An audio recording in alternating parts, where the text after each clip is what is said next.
क्या आप विश्वास करेंगे कि भारत में एक ऐसी जगह मौजूद है जहां लोग सदियों तक पत्थर मारते रहे क्योंकि उन्हें लगता था कि वहां दानव रहते हैं।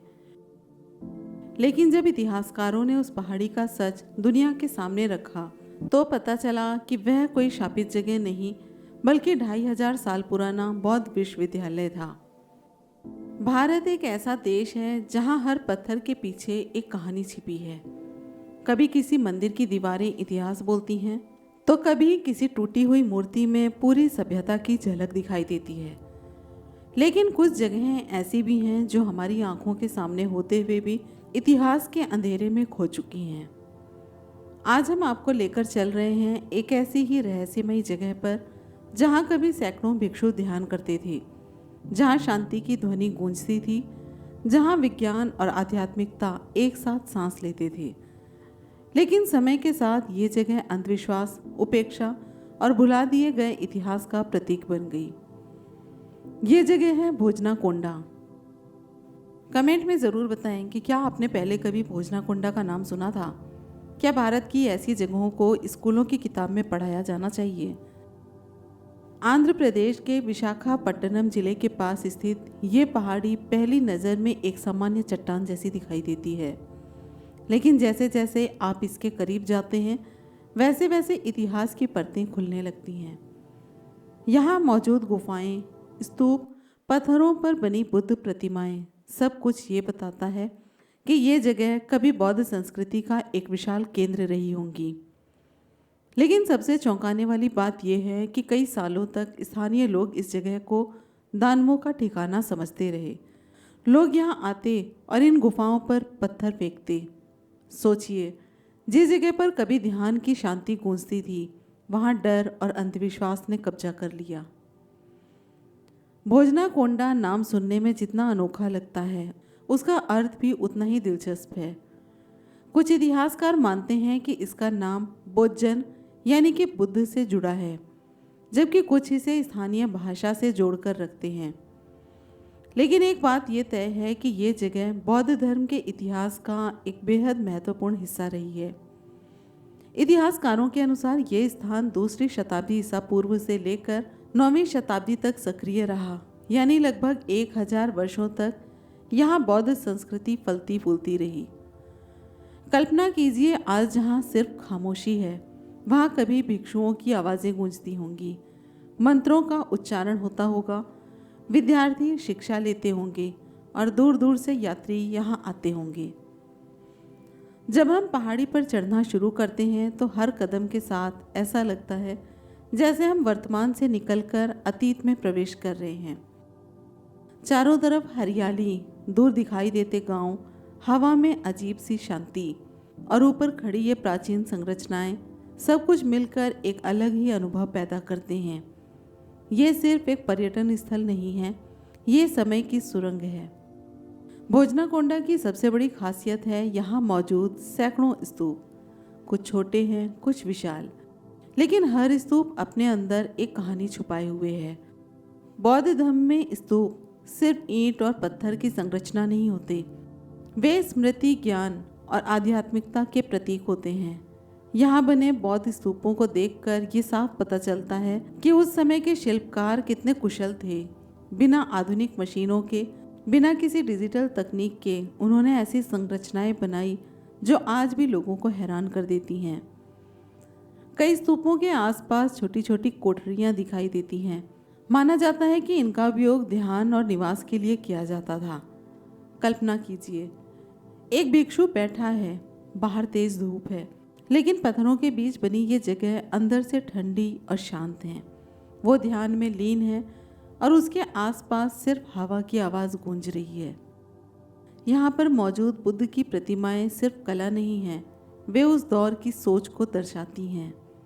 बुद्ध के चेहरे की शांति, उनके बंद आँखें, हाथों की मुद्राएं, सब कुछ ये दर्शाता है कि उस समय आध्यात्मिकता को कितनी गहराई से समझा जाता था। लेकिन यहाँ एक चीज़ और भी है जो ध्यान देने लायक है। भोजनाकोंडा की कला में हमें बौद्ध धर्म के अलग अलग रूप दिखाई देते हैं। शुरुआती बौद्ध प्रतीकों से लेकर महायान परंपरा तक ये जगह बौद्ध धर्म के विकास की कहानी सुनाती हैं। यानी कि ये सिर्फ एक गुफा नहीं बल्कि इतिहास की जीवित प्रयोगशाला है। अगर आप इन गुफाओं के अंदर कुछ देर खड़े रहें तो आपको महसूस होगा कि यहाँ का तापमान बाहर की तुलना में काफ़ी अलग है। ये कोई संयोग नहीं है। प्राचीन भारतीय वास्तुकला सिर्फ सुंदरता तक सीमित नहीं थी, उसमें विज्ञान भी छिपा था।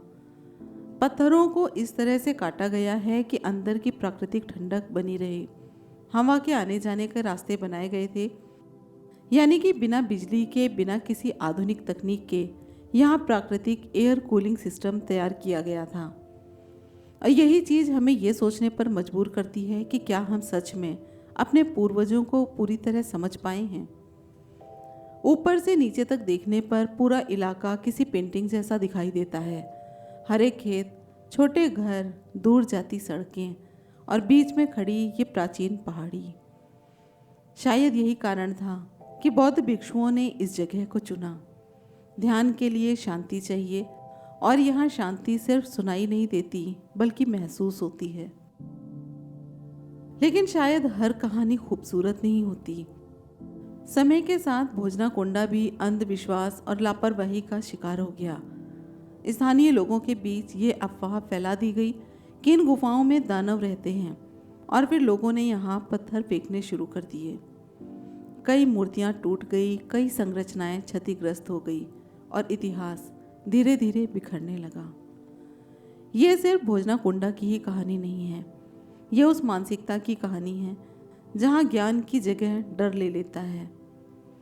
बाद में भारतीय पुरातत्व सर्वेक्षण यानी कि ASI ने इस जगह को संरक्षित करना शुरू किया। खुदाई में यहाँ से कई प्राचीन अवशेष मिले जिनमें मिट्टी के बर्तन, मूर्तियाँ और बौद्ध संस्कृति से जुड़े हुए अनेक प्रमाण शामिल हैं। इन खोजों ने साबित किया कि भोजनाकोंडा कोई साधारण पहाड़ी नहीं बल्कि प्राचीन भारत का एक महत्वपूर्ण बौद्ध केंद्र था। कुछ इतिहासकार मानते हैं कि भोजनाकोंडा प्राचीन समुद्री व्यापार मार्गों से भी जुड़ा हुआ था। विशाखापट्टनम का तटीय क्षेत्र उस समय व्यापार के लिए बेहद महत्वपूर्ण था। दूर देशों से व्यापारी यहाँ आते होंगे और संभव है कि इसी रास्ते बौद्ध धर्म का संदेश भी दूसरे देशों तक पहुँचा हो। यानी ये जगह सिर्फ ध्यान का केंद्र नहीं बल्कि सांस्कृतिक आदान प्रदान का भी हिस्सा रही होगी। जब सूरज की रोशनी इन पत्थरों पर पड़ती है तो ऐसा लगता है जैसे इतिहास खुद जाग रहा हो। यहाँ की खामोशी बहुत कुछ कहती है। वो हमें याद दिलाती है कि सभ्यताएं सिर्फ युद्धों से महान नहीं बनती बल्कि ज्ञान, कला और करुणा से महान बनती हैं। और शायद यही कारण है कि बुद्ध का संदेश आज भी दुनिया को आकर्षित करता है। लेकिन सवाल ये है कि क्या हम अपनी विरासत को बचा पा रहे हैं? क्या आने वाली पीढ़ियां इन गुफाओं को उसी रूप में देख पाएंगी जैसे वे हजारों साल पहले थी, या फिर लापरवाही और अज्ञानता इन्हें पूरी तरह मिटा देंगी? इतिहास सिर्फ किताबों में लिखी तारीखों का नाम नहीं होता। इतिहास हमारी पहचान है, और जब कोई सभ्यता अपनी पहचान भूल जाती है तो धीरे धीरे उसका भविष्य भी धुंधला होने लगता है। अगर आप कभी आंध्र प्रदेश जाएं तो भोजनाकोंडा जरूर जाइए, क्योंकि यहाँ सिर्फ पत्थर नहीं है, यहाँ हजारों साल पुरानी चेतना मौजूद है।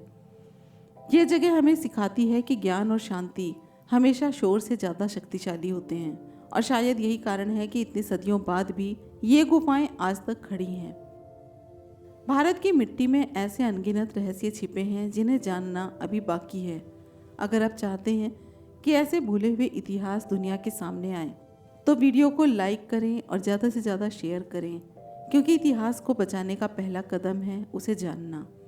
मिलते हैं अगले सफ़र में भारत के एक नए अनसुने रहस्य के साथ। जय भीम, नमो बुद्धाय, जय संविधान।